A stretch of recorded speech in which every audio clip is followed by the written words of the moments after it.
The city had settled into a quiet hum as the amber glow of street lamps painted long shadows across rain-slicked sidewalks. Inside a dimly lit jazz bar nestled in a forgotten corner, the smoky notes of saxophone wrapped around the crowded room like a silk ribbon, weaving promises of secrets and stolen moments. Amelia sat alone at the bar, a slender glass of deep red wine cradled between her fingers, her eyes drifting lazily across the room. Her dress clung to her curves with subtle elegance, the kind that hinted at a story yet to be told. Her dark hair spilled over one shoulder, a silken curtain framing her face, and her lips, soft, full, and painted a shade of ripe cherry, curve in a slow, knowing smile. She was waiting, not for anyone in particular, but for something or someone to ignite the electric pulse she felt stirring inside since sunset. Then he entered, a man whose presence seemed to shift the atmosphere, drawing attention without a word. His eyes, a deep shade of midnight, locked onto hers as he slid onto the stool beside her. He was impeccably dressed, the hint of a dangerous edge inside his jaw, the way his fingers tapped a quiet rhythm on the polished wood. "Amelia," he said, his voice low and velvet soft, carrying a timbre that sent a shiver down her spine. "How do you know my name?" she whispered, eyes glinting with a mixture of curiosity and challenge. "That's for me to know," he murmured, leaning in just enough for her to catch the scent of sandalwood and something sweeter, like burnt caramel and whispered promises. Their conversation was a dance, slow, deliberate, every word charged with unspoken desire. He told her stories of faraway places, of nights beneath stars so bright they seemed to burn the sky.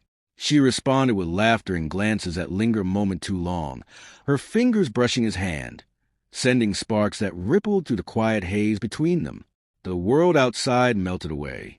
It was just the two of them now, suspended in the delicate balance of yearning and restraint.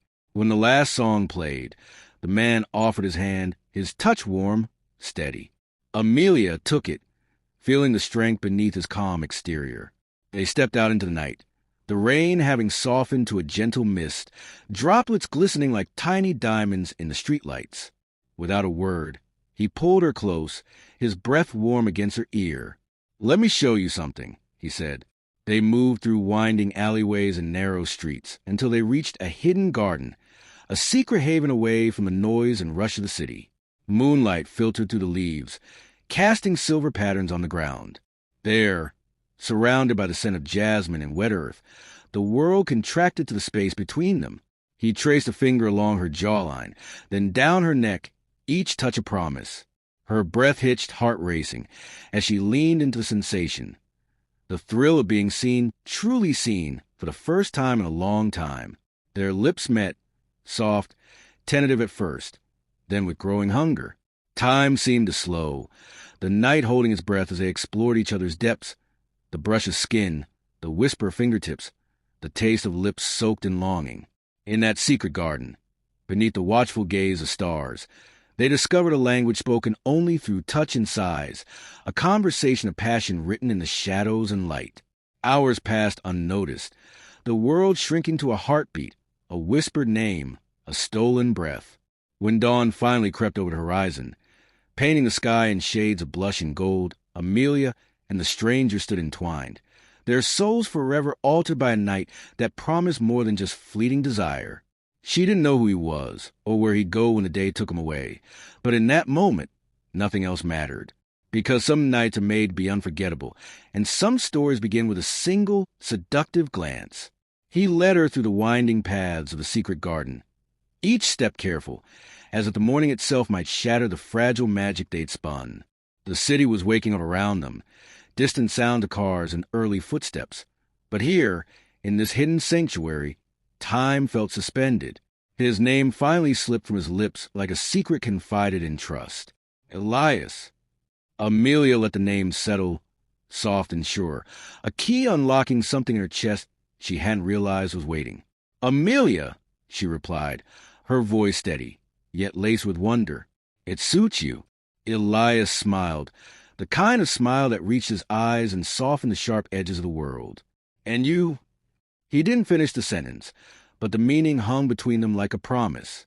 They paused at the edge of the garden, the city spreading out before them, like a canvas waiting to be painted with new memories.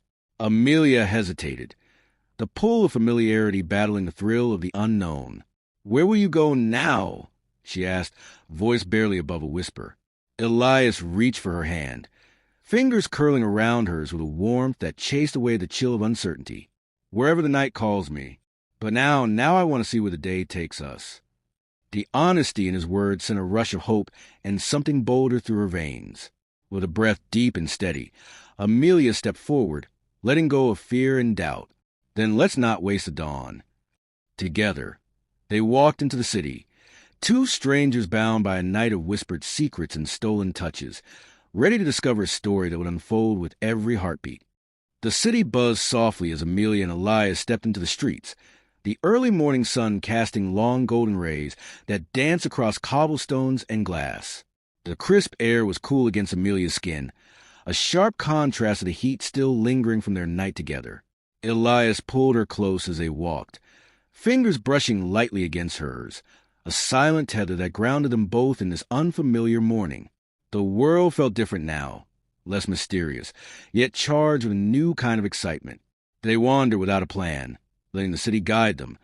A little cafe tucked between old brick buildings, the aroma of freshly brewed coffee pulling them inside. Seated at a small table by the window, they watched the world wake up around them, sharing shy smiles and stolen glances. "Tell me something real," Amelia said suddenly, her eyes locking onto his. "What's the story behind those eyes?" Elias chuckled softly, stirring his coffee without looking away. 8,000 stories, he said. "Some I'll tell you. Some are better left to the shadows." Her curiosity deepened, but she let the mystery remain for now. Instead, she leaned forward, tracing the rim of her cup with a fingertip. "Then tell me one." He thought for a moment, then began. "There was a night, much like last night, where I met someone who changed everything.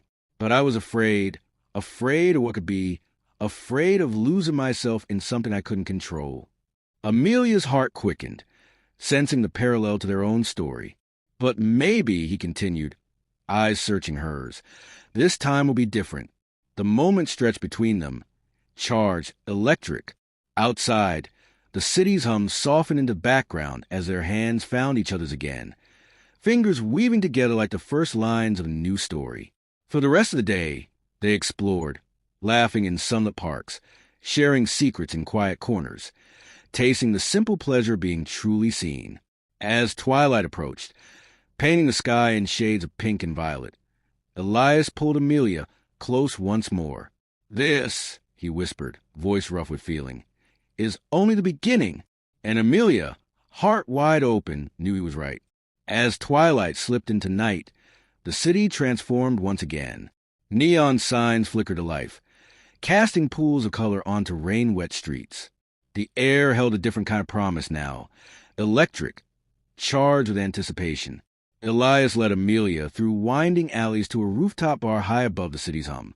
The wind teased her hair as they stepped onto the terrace, the panoramic view unfolding like a private invitation.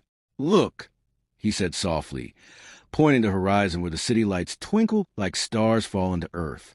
Amelia leaned against him, their bodies close enough to share warmth in the cooling air. The scent of jasmine from nearby planters mixed with the faint trace of his cologne, an intoxicating blend that made her pulse quicken. They ordered drinks, but soon words gave way to silence, the kind filled with electric tension. Elias's fingers traced lazy patterns along her arm, the touch feather-light, yet igniting a fire beneath her skin. Her breath caught when he tilted her chin up, eyes dark and searching. "Amelia," he murmured, voice low and magnetic. "There's something about you, something I can't resist." She swallowed hard, the ache of longing now undeniable. "Then don't." Their lips met in a kiss that was slow at first, exploring, savoring, then deeper, hungrier, a desperate release of all the tension built between them. The city faded away. There was only the feel of his hands in her hair, the taste of him on her lips, the steady beat of two hearts finding rhythm.